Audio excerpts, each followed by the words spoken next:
Hello and welcome to the last Nomiki show before 2021. I'm Nomiki Const, and I'm trying very hard to feel that holiday spirit. Well, here is all I want for the holidays. Solidarity. Solidarity on the left. If you haven't noticed, the left is under siege right now from every corner. The right wing, the neoliberals, the nihilists, who knows who else. This is a crisis moment for us, and these next few weeks will be a very important time to hunker down. Divide and conquer, that is the strategy being used against us, tricking us against each other, turning on each other, to mistrust each other, to doubt each other. This is how corporations have defeated unions for more than 100 years. Classic union busting. It is how the government undermined the Black Panthers and disrupted the civil rights movement. This is why solidarity is so important now, always, but especially right now. It is why solidarity has always been so important. Solidarity doesn't mean we all agree on everything. It means we all agree to stick together come hell or high water. Because as the song says, when we stick together, quote, there can be no power greater anywhere beneath the sun. The song, of course, is Solidarity Forever. That was written by a guy named Ralph Chaplin. Chaplin was a writer and cartoonist for a magazine called Solidarity, a publication of the IWW, International Workers of the World, the Wobblies. Chaplin was inspired to write this song after witnessing a brutal strike of coal miners in West Virginia in 1912. One verse begins, quote, "They have taken untold millions that they never toiled to earn, but without our brain and muscle, not a single wheel can turn," end quote. The mine bosses did everything that they could to divide the striking miners. They evicted the strikers from their rented rooms and their homes, forcing them to move into tents for the Appalachian winter. They sent in strikers, strikebreakers, and goons. 50 people were killed in violent clashes, and many more died of exposure and starvation in the middle of winter. Mother Jones, she arrived to rally those miners. The strike went on for more than a year and was really the first in a series of battle across this country between the copper and coal bosses and the miners. Chaplin's song has been passed down to us, from then to now with a message that is every bit as true today. Quote, "We can break their haughty power, gain our freedom when we learn that the union makes us strong," end quote. And today's solidarity isn't just trade unions alone, although they are key and crucial to this fight ahead and cannot be left out. We are talking about all of us, the working people, united. Look at Medicare for All. They have got us fighting with each other over tactics, while Americans are dying because our public health system is so exploitative. Many of us have been working on this project of Medicare for All for years. The Healthcare Now conference is coming up to discuss expanding coalitions and the strategy to pass Medicare for All in this new administration. And it will bring us all together to focus, on the movement for the next year. There are leaders like our friend Amy Villela, who lost her 22-year-old daughter when a Las Vegas hospital failed to treat her because she did not have health insurance. Amy took that grief and for 5 years has used it to power her determination to win Medicare for All. She's run for office. She's advocated around the country. She's shown up at rallies and organized on the ground. She's part of DSA's movement. She was a surrogate for Bernie Sanders. She does this all so we won't have to suffer the loss that she did. Just the other day, Amy tweeted, quote, "Holiday solidarity is definitely a verb." Right on, Amy. I am standing in solidarity with Amy and the other progressive leaders who have been fighting this fight even before the pandemic showed us how desperately we need this. And I hope you will stand with us too, because we want Medicare for All, but we should not get distracted by really what's become toxic disagreements over maneuvers and tactics, and it's gone personal.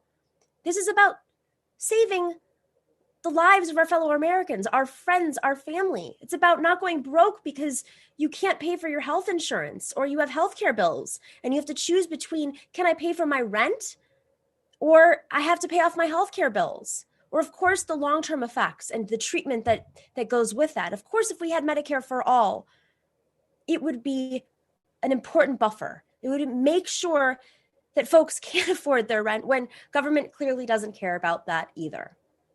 The vote we need is the one that passes Medicare for all and sends it into the president's office, the Oval Office, for a signature. The strategy we need is building support for that vote, an outside-inside strategy, and let's be clear why. You have heard a lot this horrible year about the 300,000 Americans who have died of COVID. It is urgent to connect that horror to our fight for Medicare for all. Most of those 300,000 dead had other health challenges, what the doctors call comorbidities, what the health insurance debate calls pre-existing conditions. But what are these comorbidities?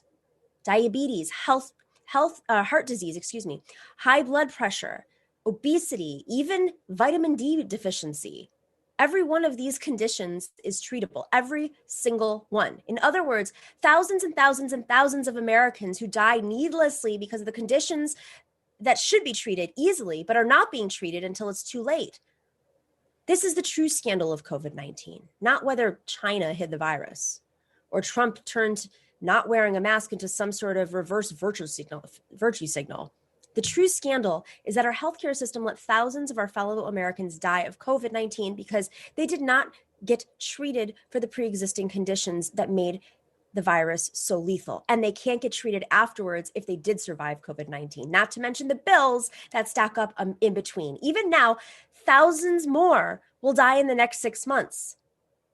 We could save many of them with a crash public health program that made it easy to walk in and get treated for diabetes, health disease, high blood pressure, heart disease, obesity, and yes, even vitamin D deficiency. The biggest beneficiaries of this health service would be those without insurance. So think of it as a down payment on Medicare for all. Create a base to deliver better healthcare for everyone immediately while bringing the nightmare of this pandemic to an end. Also, by the way, this would be a system to make sure the vaccine reaches everyone as quickly as possible. That could be built into the electoral momentum for Medicare for all. But whatever we do, we have to do this together with healthcare workers, with the uninsured, with unions, with lawmakers, but together in a coalition with a solid strategy and message to win, with people sharing their stories. I mean, remember Obamacare, the campaign that went into that to get it passed. If we fight amongst ourselves, the bosses win. If we yell and smear our allies, the bosses win. They aren't coal bosses and copper bosses anymore. They are insurance bosses, health system bosses, and the lobbyists and lawmakers and Republicans and Democrats who have been funded by them.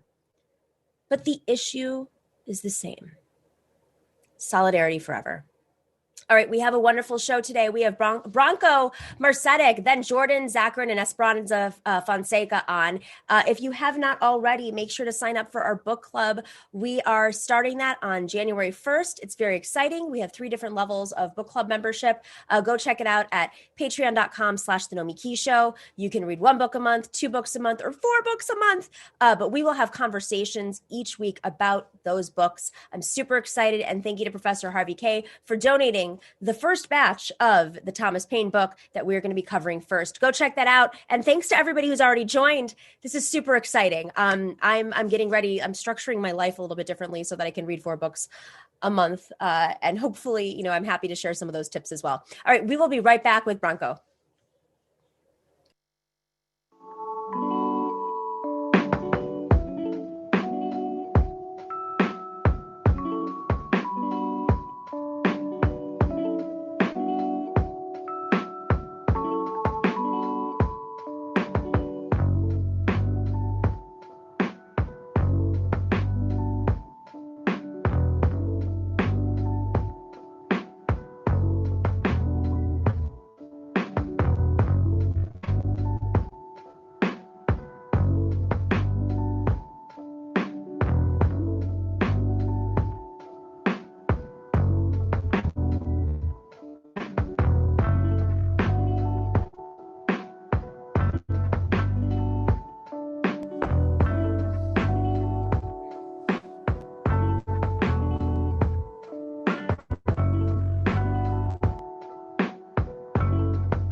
Welcome back to the Nomiki Show. Hey, this is the time to smash that like button and click subscribe. I have not told you guys, but we are switching up for the holidays. Our show, our 3 o'clock show, we're going to be doing extensive interviews. And then in the evening, you don't know when, it's going to be a surprise. I will do some live streams with special guests that you will find out in the moment. So that's why you got to click that little bell so you get the alert and know when we're going live with folks that have been on the show, folks that have not been on the show. We're going to talk about some controversial stuff. It'll be more like evening kombucha drinking than a 3 o'clock daily show. So that is the holiday program. This is our last live structured show of the year, but we do have special interviews that you've not seen before that are going to be going up over the holiday season. All right. I am super excited about our next guest. He had an article that came out in Jacobin recently that I mean, if if you're interested in the CIA and their secret programs, I don't know how secret it is now, but the article is titled "The CIA's Secret Global War Against the Left," and it is about Operation Candor. Of course, I'm talking to Branko. Now, make sure I'm saying your name right. Marcetic or Marcetic? Which one is it? Marcetic. It's even more difficult than you really? think. Okay, so wait. I have a difficult name, so I need to be taught. Marcetic. Yes. The best way to do it is if you just smash march and teach together, so the two words together. March teach. Set them in quick succession. March teach. You Done. Basically got it. March teach. Got it. All right. Yeah. So let's just start off with Operation Candor. What time period was this? This was from 1975. The dates vary. Different people sort of give it different bands, but until about the early 80s or so. And basically it was this agreement among a bunch of Latin American countries to go after dissidents and not just left-wing radicals and people who are part of revolutionary movements, but people who are even more run-of-the-mill kind of, perhaps you'd say establishment-friendly critics of these dictatorial regimes. And it was this idea to sort of expand it beyond the national borders and kind of go throughout all of Latin America and even the world as well. We've had him on the show, but we just finished up the book, Jakarta Method. And I mean, I'm sure you're aware of the Jakarta Method in terms of this strategy that was sort of launched in Indonesia to eliminate anybody who was merely associated with the Communist Party or unions or the left or appeared to or showed up in a room with them or whatever. But it was essentially genocide of over 1 million people that and very soon after turned Indonesia into a capitalist state in which hotels popped up along the shorelines where folks were slaughtered. And then they use the claim is that they used these same tactics in the global South, specifically in areas, Brazil is a perfect example. Is this part of that strategy, or is this a separate a separate campaign, Operation Candor, a separate campaign from the Jakarta Method? Yeah, I mean, so Condor was its own thing. It was something that the military dictatorships of South America came up with on their, maybe not on their own, but certainly they came together and said, this is what we're going to do to get rid of all these pockets of resistance. But I mean, it's not a coincidence that these things kind of carry over from one country or one part of the world to another. I think that the techniques that you saw in Indonesia, I think there is a sort of a link to Condor in the sense that, who's training all these people. A lot of times it's the CIA, it's US military, advisors who are going over and telling people, this is how you deal with dissent. This is how you deal with people who, are threatening, either your legitimacy or your power or, whatever justification you want to say. It's really goes back to in many ways the fascist regimes of the 1930s. we see a lot of similarities between some of the stuff that happened in Condor and you could even say in Indonesia, and some of the horrors that the 1930s and the 40s were known for in Germany and Italy and so on and so forth. And it's not necessarily a coincidence. There was after World War II, there was a quiet moving of these former fascists and ex-Nazis. Some of them were certainly tried and killed. Others, because they were useful for various reasons to the winning powers, they were then kind of either used to recruit people for sort of ongoing anti-left organizing in those countries, and actually given safe passage to go elsewhere. And so you see people like Nazis like Klaus Barbie, who then went over to Bolivia and Argentina and countries like that. And lo and behold, it happens that those countries end up at some point instituting pretty vile and sadistic measures that are not dissimilar to the stuff that you saw during World War II. And in partnership with the CIA and the School of Americas, right? So absolutely. I'm sorry, there's a little bit of delay. Go ahead. Yeah, no, I mean, yeah, exactly. It was the CIA and the School of Americas. The School of Americas, they would Latin American militaries would send officers and the like to the US to study at those schools, and there they would be taught, sort of counterinsurgency tactics, but these manuals that were used to teach people later came to light, and they were teaching them a whole lot more than just counterinsurgency tactics in terms of military warfare. They were teaching them torture and waterboarding, right? To disappear, waterboarding, how to get people to open up about things that they want to talk about, through force and drug use and psychological manipulation. So pretty bad stuff. And when I mean, I guess we could focus on maybe Pinochet, but they were rounding folks up just on the street and grabbing them. Can you explain like how this operation, for those who've never read about how this specifically went down? Like, how did they target folks and grab them and how did they disappear? And so for example, let's say if there were Chilean dissidents who were in hiding in Argentina or in exile in Argentina, what would happen is basically the countries of Condor would put together or rather the intelligence agencies would put together a team, a kind of squad, a SWAT team, whatever you want to say, that might have maybe nationals from just one country, or they might have nationals from several different Condor countries. It depended. And, that team would go, they would track down this particular dissident. They would maybe surveil them for a while. They'd see what their movements were like, what they did, sort of get an idea of when they were most vulnerable, how they could get to them, so on and so forth. Then what would often happen is that team would be replaced by another team who would kind of have a whole bunch of different sections to it. They some of these declassified documents talk about how these special forces teams that were sent by Condor countries were very similar to ones that were used by the US. So, they would have a bomb expert and someone else, they would have sort of all these different kind of tactical elements to those teams.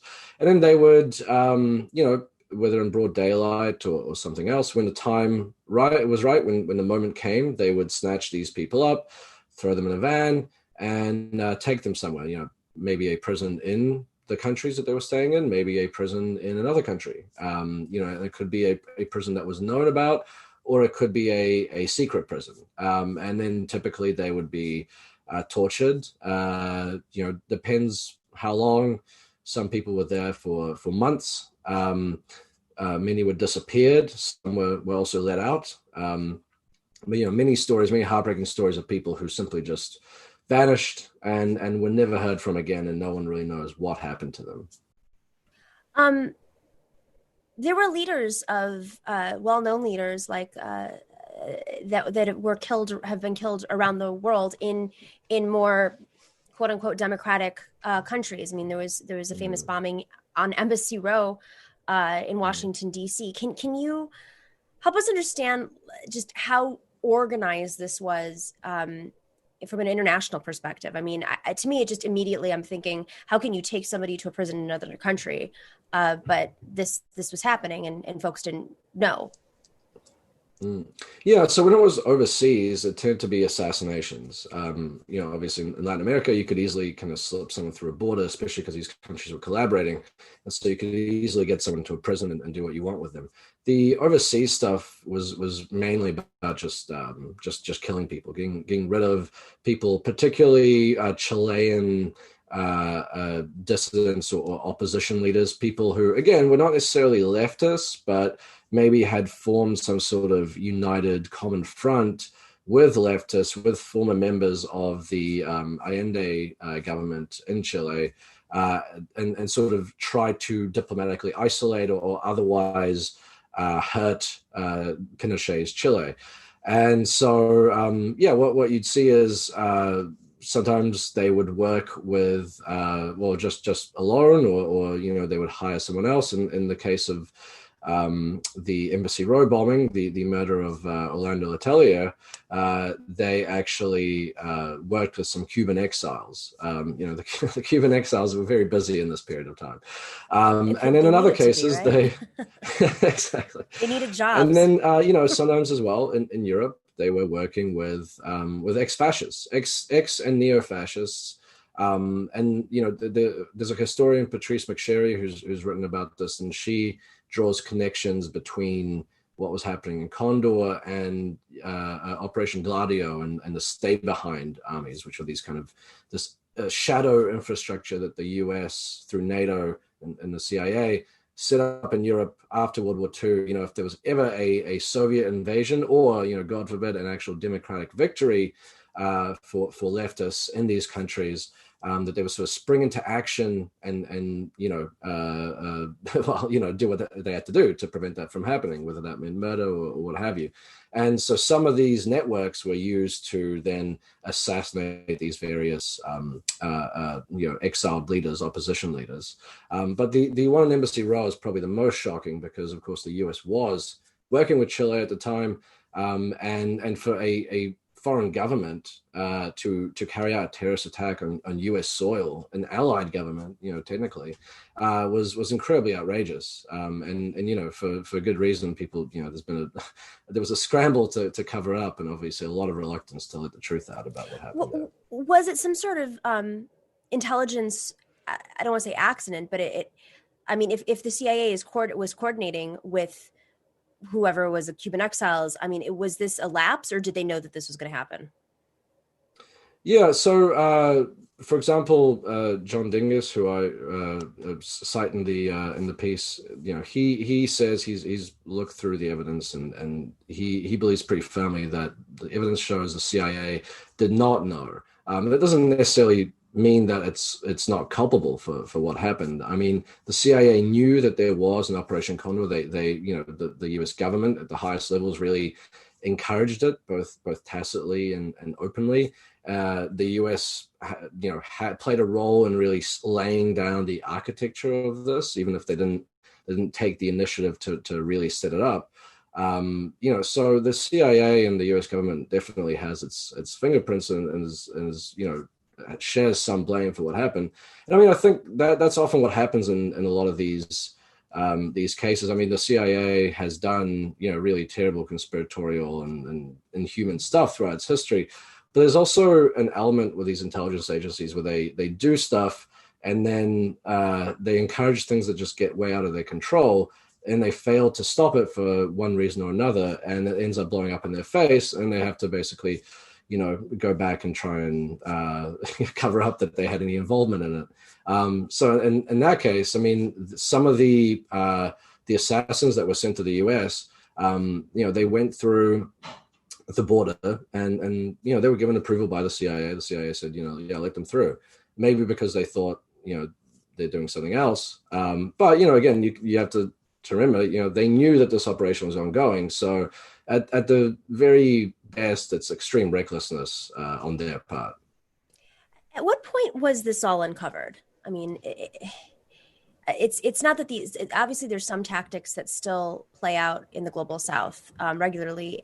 Maybe they've taken different forms, whether it's breaking apart move. I mean, we could go through all that, but Berta Casares, being killed 4 years ago in an extraordinary way, and it was probably coming from a corporation, but similar tactics are still played out globally, right? But at what point did Americans learn about this secret program? It happened over decades. So, over a long period of time, there were, at the time, there was some reporting or hint that it happened. I think especially the Talia matter really helped to kind of open things up because that was so outrageous. But really, people started finding out. I'm not going to be able to give you exact dates here, but it was through the 90s, and really even until now, things are still being declassified. It's that process of declassification that really helped to do it. That and the fact that in these Latin American countries, once the dictatorships fell and some time passed, there was this movement among victims and victims' families and human rights lawyers to one, get the truth of what happened, but also to get some sort of justice for what was done to so many people. And in the course of that, there were people that were arrested. There was Manuel Contreras, who was the former head of Chile's secret police, who was very much knee deep in Condor. He was arrested and tried, and you had other key members that were had the same fate. And through the course of those trials, more and more information would come out. So you sort of have several different sources of information that has served to open things up and teach us about this. The most recent was last year, I believe. It was something like 100,000 or so, or tens of thousands of cables to do with Argentina that was declassified, and there were a whole heap of new revelations in that, including that actually the allied powers in Europe, France, the UK, and some others, they actually spoke to some Condor representatives and were in talks to see if they could set up something similar in Europe, which is terrifying. This is in the 80s? This was, I believe, in the 70s. In 70s, okay. How does it, I mean, I'm always curious what the process of declassification is. Like, why do they choose to declassify certain cables or documents? Is it through pressure of lawmakers? I think part of it is it depends. I think with the recent ones, the Argentina cables, it was an agreement between the US and Argentina. And also, it's one of these things that once time passes, all declassification has a time limit, or at least most of it does, where past a certain point, you're meant to be able to declassify it, and we sort of shed light on these things that the people have been kept in the dark about for decades or longer, and we finally find out what happens. We saw that with the Kennedy assassination documents that were there was this one of the last tranches of documents were meant to be declassified rather, in 2017, I think, and everyone thought, oh, here Trump, the Mr. Anti-Deep State, Mr. Anti-CIA, he's going to stick it to them by following this timeline. And of course, no, he didn't. He said, we're going to keep these wrapped up for another he didn't want to be proven wrong. He didn't want to have it exposed that Ted Cruz's dad didn't kill JFK or whatever that conspiracy he had. Man. So how does this relate to more recent time? You mentioned the war on terror, and granted, the tactics, they're not happening like as much on the mainland, but let's talk a little bit about how George W. Bush may have picked up some of the tactics from Operation Condor. Yeah, and I mean, before I go into that, I mean, I think this is part of the reason why people still, when people talk about how Trump is this uniquely dangerous figure, other people will go, well, what about Bush? I mean, sure, he wasn't as impolite and sort of, outwardly racist and misogynistic and everything, but I mean, the stuff he actually did was frightening. And the war on terror is the best example of that. It was kind of taking the principles of Condor and except in this case, it was really a global thing, and it was not just countries in Latin America, but it was some of the biggest, most powerful nations in the entire world, the US, the UK, others. And what you had with the war on terror, it was very similar, in its sort of skeleton to what we think of with Condor, where you had there were no borders for one. I mean, somebody could be picked up in Germany, thrown to a van. They end up being tortured in Syria, and then at the end they end up in Guantanamo Bay. They've gone all around the world, and it was very similar with Condor. Where somebody would be picked up in, I don't know, Argentina or Uruguay, shoved into a van, taken to a secret prison in Chile, and maybe disappeared.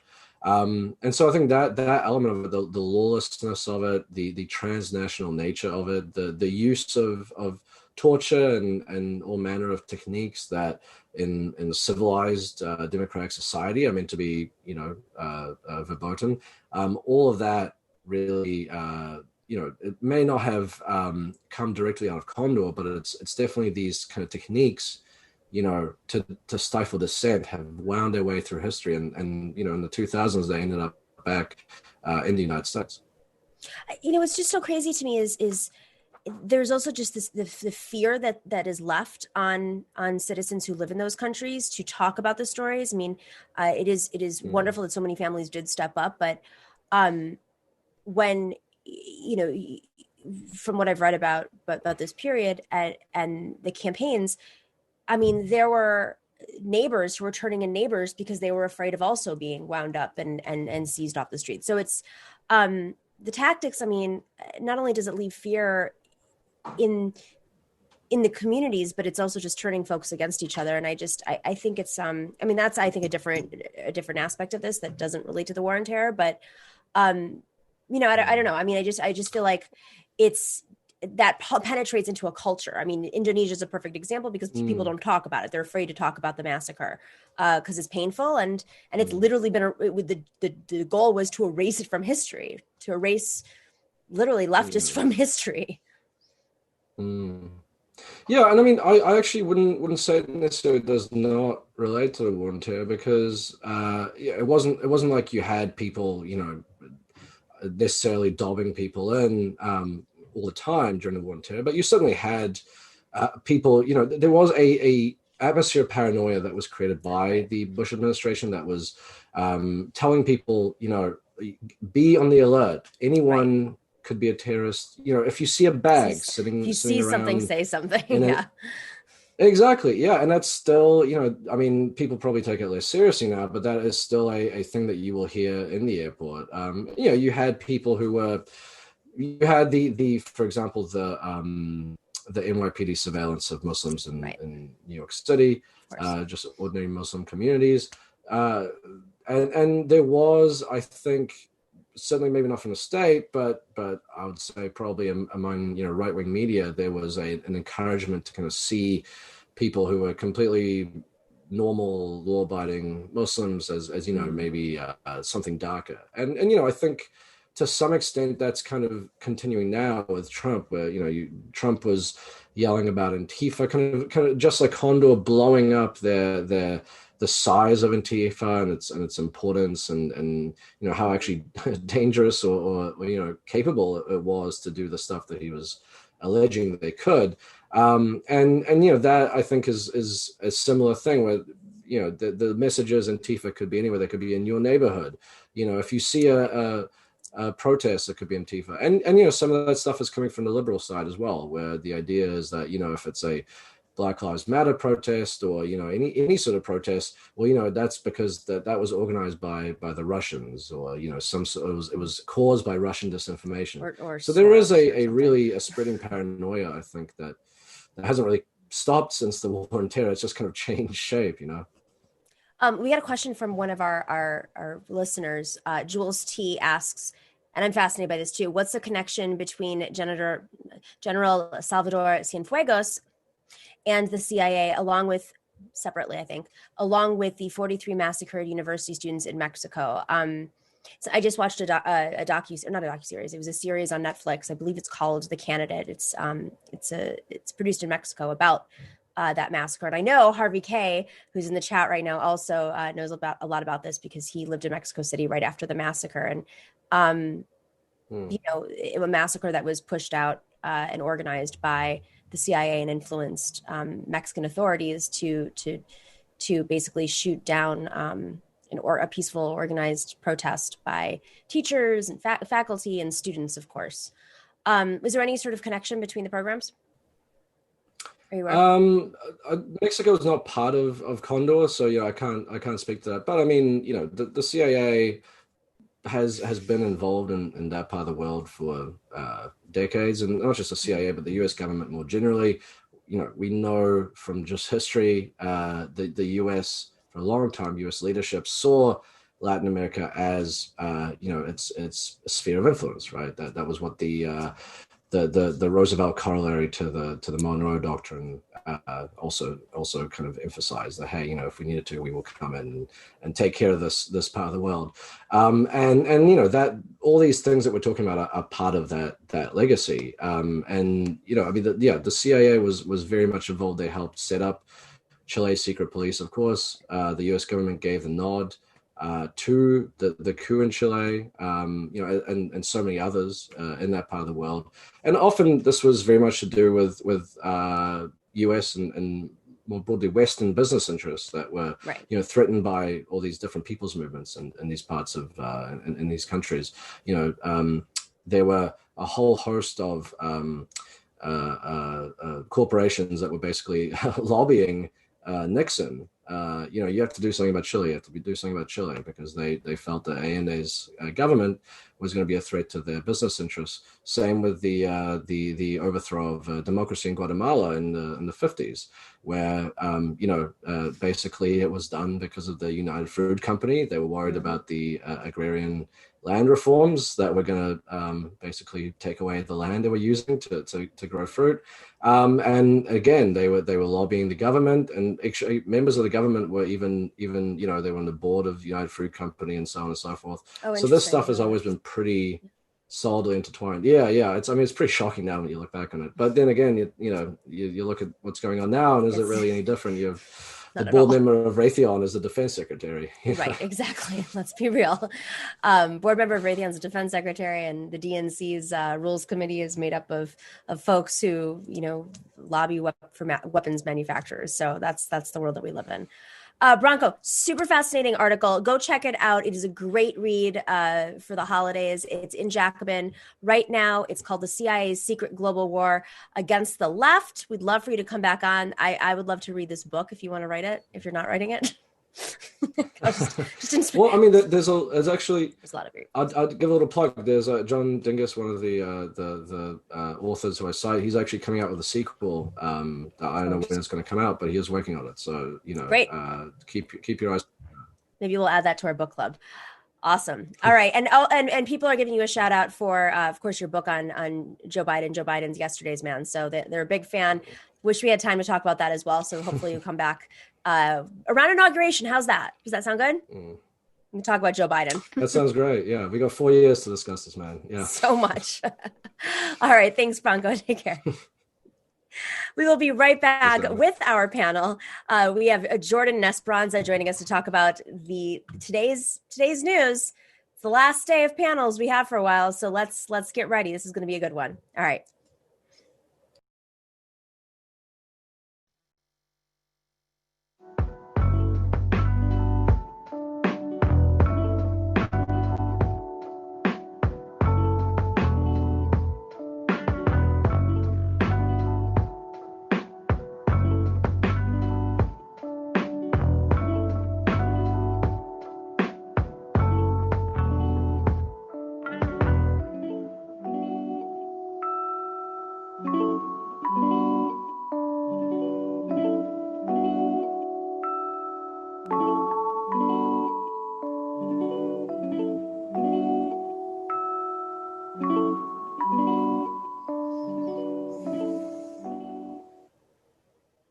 Hello, welcome back to the Nomiki Show. We have Jordan Zakarin here. He runs the Progressives Everywhere newsletter. Go check it out right now. Go sign up. And Esperanza Fonseca is back. She is a member of the transnational feminist organization Affirm. She's been a labor and policy leader for the last decade, and she's a survivor of the sex trade. I think I got that right this time, right? Yes? Fantastic. All right, you guys are both on mute. Let's talk about this senator the incoming potential senator who's been appointed to fill Kamala Harris's seat. We're talking about Alex Padilla. Alex Padilla, some are saying, oh, this is a good choice, but turns out he didn't support Medicare for all. Let's roll that clip really quick and get everybody's reaction. Padilla went to MIT. He went on, to serve as the Secretary of State, this key role in administering the elections here. Just on a personal level, he's a good dude. I think that, you are hearing some consternation from progressives. He didn't support Medicare for all here in California, and I think that that's something a lot of people had wanted to see. Of course, Senator Kamala Harris becoming Vice President-elect Harris, and then Vice President Harris means there'll be no black women in the United States Senate, and I think that some had wanted to see a black woman appointed to the seat as well. But as Victoria said, Los Angeles is a so-called majority-minority city. Padilla served here for an extraordinarily long time as a Mexican-American. The state of California has never had a Latino senator. It is undoubtedly an historic and an important appointment for the residents of the state and especially for the residents of the city. I want to start with Esperanza because you are in California, correct? Yes, I live in LA. You live in LA. All right. What are the movements feeling right now? I mean, I always like to go towards people who have a stake, who've been organizing. But Medicare for all right now, which is obviously a hot button issue, if you've been paying attention. I mean, it is so much of Medicare for all, making Medicare for all the most popular policy item in the country has come from California. It's come from the National Nurses Union, who've been organizing titles, not just them, but many. There's coalitions. What's the vibe in California right now with this pick? Yeah, so, I think any state, right? People are divided. Those that are a little more invested in the Democratic Party, see this as, a sort of historic moment. But for myself, as both a labor organizer and a Mexican, American person, the child of an immigrant, I actually find it, offensive how this is being celebrated as an historic moment simply because of his identity. If you look back at, the early 1990s, when Kwame Ture was around, he says that when the masses of people suffer, the only way that progress is possible is when the masses of people advance. And putting someone who looks like us, who shares the same racial, ethnic, status background as us is not advancing the masses of people who currently are struggling without healthcare. Jordan, what's your take on this right now? I mean, look, I am a white guy, so I can't. It's not my place to think. Oh, it doesn't matter that he's Hispanic and that he's a Mexican American. That's not. I can't say that that's not important because it's not my place to do it. But I will say that it doesn't surprise me in the sense that Gavin Newsom is not necessarily the world's most progressive person. He is not, I think, of any movement. I guess maybe he's supporting Medicare for all, though. Yeah, he does because it's easy to say. And French laundry. Yeah. Both things.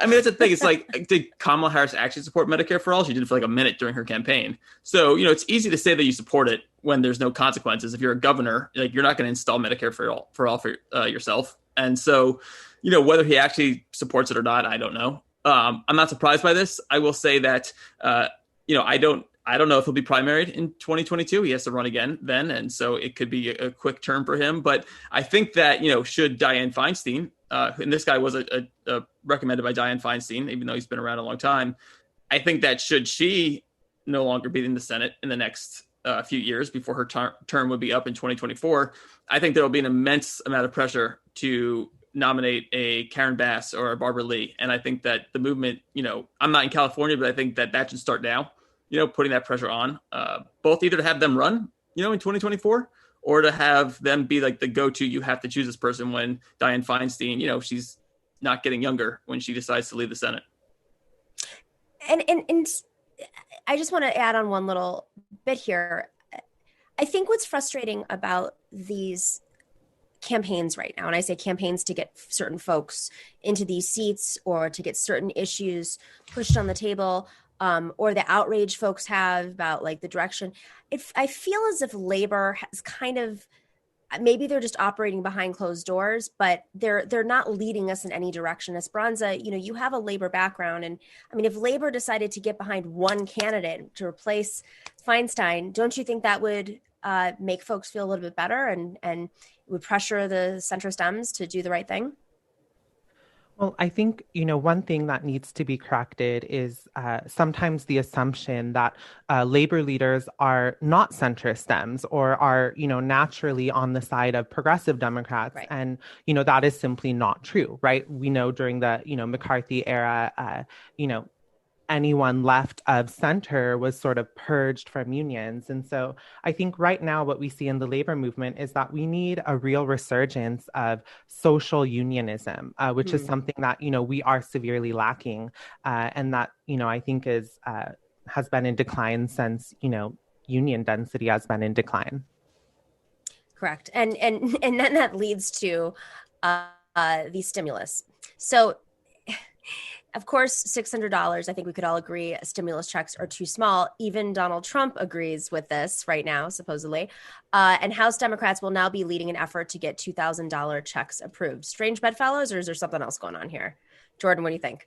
News came out yesterday that Joe Biden was a big part of accepting the $600. I think that Democrats have I think he's austerity minded. I think that's what he's always been. He's always been compromise minded. But even when he was the Obama VP, he lowered the amount of money in like the stimulus so that he'd get a few Republicans on instead of pressuring them. I think Democrats, I don't think maybe they're not in the streets. They don't understand what's going on because they don't, they didn't knock on any doors this year, but I don't think they quite understand how much people are hurting. And so they never assume that they have the popular opinion behind them.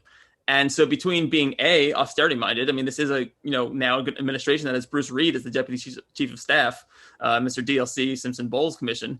Between being austerity minded and then being on the defensive at all times, they are going to always give up the sort of leverage that they have. They could, now we see like Trump coming out there and, Kelly Loeffler has to like try and say that maybe she would support $2,000 checks. They were about to run advertisements. They started to run advertisements in Georgia. Purdue and Loeffler were about to run advertisements saying, we supported the $600. We're part of the solution. And Right. Democrats let them do that. It was pathetic. And instead of using their own leverage, again, I don't know if they just don't want to give people money. That could be part of it.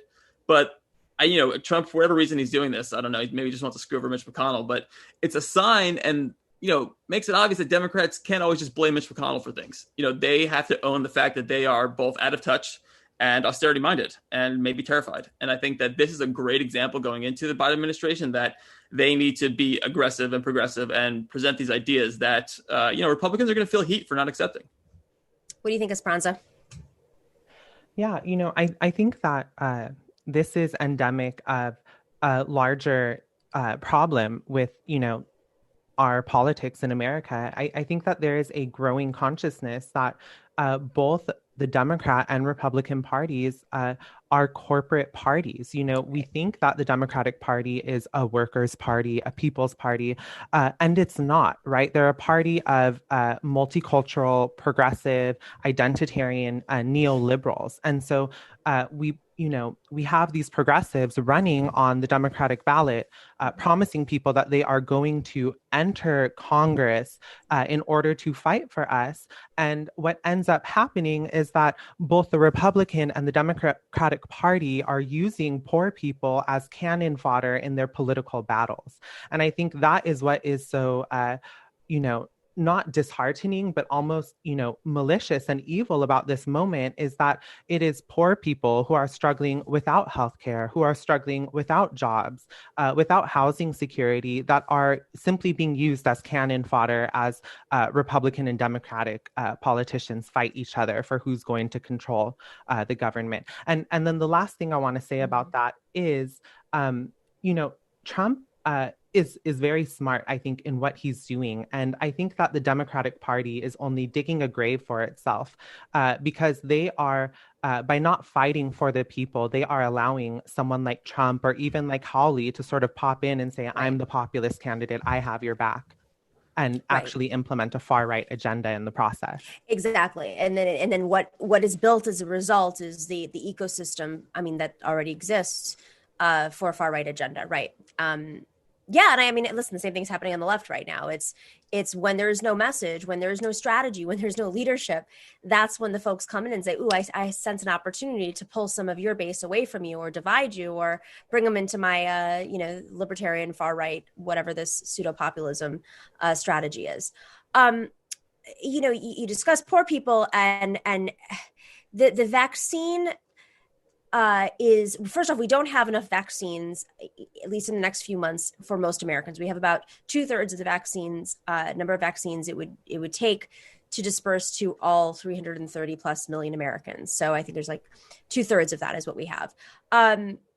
So capitalism is absolutely making this rollout more complicated, unfair. Public sector funding made it possible for a vaccine to be developed faster than ever. But because we don't have a national health service in the United States, it'll mean that low-income people across the world will have to wait longer to get vaccinated. I don't understand.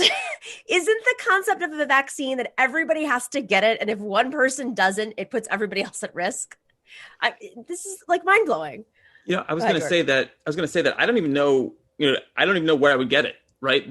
We're seeing a lot of senators who called the virus a hoax. People who deliberately had blood. They have blood on their hands. They said this wasn't true. They don't want people protected. They're all getting the vaccine. I don't think because Marco Rubio or Lindsey Graham's getting it, people are going to be like, well, all right, then I'm going to buy it. Then I'll get it.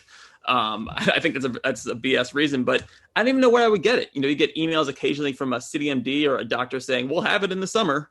And so I can't. I mean, and I'm lucky to live, have a home and have an internet connection, all that. Where I would possibly get it, as if I didn't have those things, is beyond baffling to me. There needs to be like there needs to be a national industrialization act so that they can produce more of this stuff. Take over factories like they do during World War II and other times to make sure that we can get this stuff out as soon as possible. We shouldn't be relying on 2 private companies doing it. Beyond that, there needs to be like a national squadron of people, like a New Deal type organization that gets out there and makes sure everybody, whether they are housed or not, has the opportunity to get it. They need to. I mean, I don't even know where I would go get a COVID test, to be honest with you. I could go to City MD, but that should be very available. Those are much more available. We wouldn't have this problem that we do. And so because things are so fractured, because capitalism has created a system where there is no national health network, or even if they didn't provide Medicare for all, just some sort of national infrastructure to provide those things, it is going to be a mess. And it's going to take so much longer for people to get their shots. And it's going to kill so many more people than it needs to. Right. I mean, it's important that you made that point just now, which we did at the top of the show, which is, in the meantime, until there is a Medicare for all, which is going to be a drag out fight for possibly several years, we do have the ability, the government has the ability to institute immediate structural pop-ups to whether it's in current hospitals or community health centers or whatever, to facilitate vaccines. And yeah, I mean, it's absurd. Back in there was the so many Works Progress Administration. We always go back to FDR because the last time anyone did anything. But Work Progress Administration, where people were recruited. They went out there and they had organizations. They had places like pop-ups, like you said, to make sure people, whether they got jobs or they got food or whatever, what have you. Like there's not even like a food bank, so to speak, for vaccines. There should be places that in every single city, every single community, it shouldn't be that, you have to get to the front of the line with a doctor's note. And if you're in Silicon Valley, you get, you're able to do so. It's absolutely absurd. And the lack of national infrastructure has been hurting us throughout this entire thing. And this is yet again another sign that we've allowed our infrastructure to be privatized and withered down to the bone. Yeah. And, as someone, I personally do support Medicare for all because I know that it would save so many lives. But I also think that we need to come to terms with the fact that even if we win Medicare for all, that is not fixing the underlying problems of our economic system. When you look at, how the vaccine was produced, how it's been researched for years, the problem isn't simply that people do not have health care, right? And so implementing, some reforms and universal programs, while helpful, don't address the underlying problem of our economic system, which is that our production is complete anarchy, right? Our production is not structured according to human need. It's structured according to profit, right? And how you can extract the most surplus value. And so until you resolve that fundamental problem of our economic system, these, issues are going to keep coming up again and again. Yeah, I think the closest thing we have to any sort of infrastructure is like slave labor at an Amazon factory or a warehouse. They were able to create all this really quickly, and it's not a credit to them really because they just don't pay people money and they turn them, like lunch meat. But the fact is, like, that's the closest thing we have to any sort of infrastructure is Amazon building a lot of warehouses to send people stuff for, throughout the pandemic. Yeah, because they put all their money into setting up the logistics. Yep. Go ahead, Esperanza. Yeah, no, and, I just wanted to offer also some brief commentary on that Jacobin article that said, Yes, socialism produced the vaccine, but, capitalism is sort of making the distribution harder. I think that, we could see that countries that still have some infrastructure for central planning, such as China, were able to address this vaccine far more successfully than we were. However, one of the things that I think needs to be cautioned against is this sort of apolitical definition of socialism, which is that, socialism is when the government does stuff or the government takes control. But a political definition of socialism understands that it's not simply central planning or the government doing stuff, but it's recognizing that the state, is an organ of class rule. And so right now, who rules the state and who rules those two parties within the state, right? It's the corporate capitalist class. Socialism is when the workers, when we own the means of production and we produce things according to need. And so I think we need to be somewhat careful with apolitical definitions of socialism like that. I think it's a very smart point. Absolutely. For sure. Yeah, I think we should create an infrastructure and then make sure workers and, people who, poor people and everyone else are able to get it first. I don't, care if a CEO has to stay home and work from his giant mansion. I know he's buffering himself anyways, but, they need to be able to get onto their private jets and they can't get on the private jet without having a vaccine, Ron Johnson been flying back and forth between Washington and Wisconsin on a private jet. And he also, he voted against $600. So if you want a villain for 2022. How do you vote against $600? I mean, they don't even know what $600 means. It's just grotesque. I don't know how people don't have torches right now and they're not just storming the gates. That's where I'm at in this process. Go ahead, Esperanza. Yeah, no, I mean, just in the torches comment, right? I think we need to recognize that here in the US, we have a very low level of political consciousness. Yes. When I talk to organizers, they don't even call themselves activists. For example, in Brazil, they call themselves militants, right?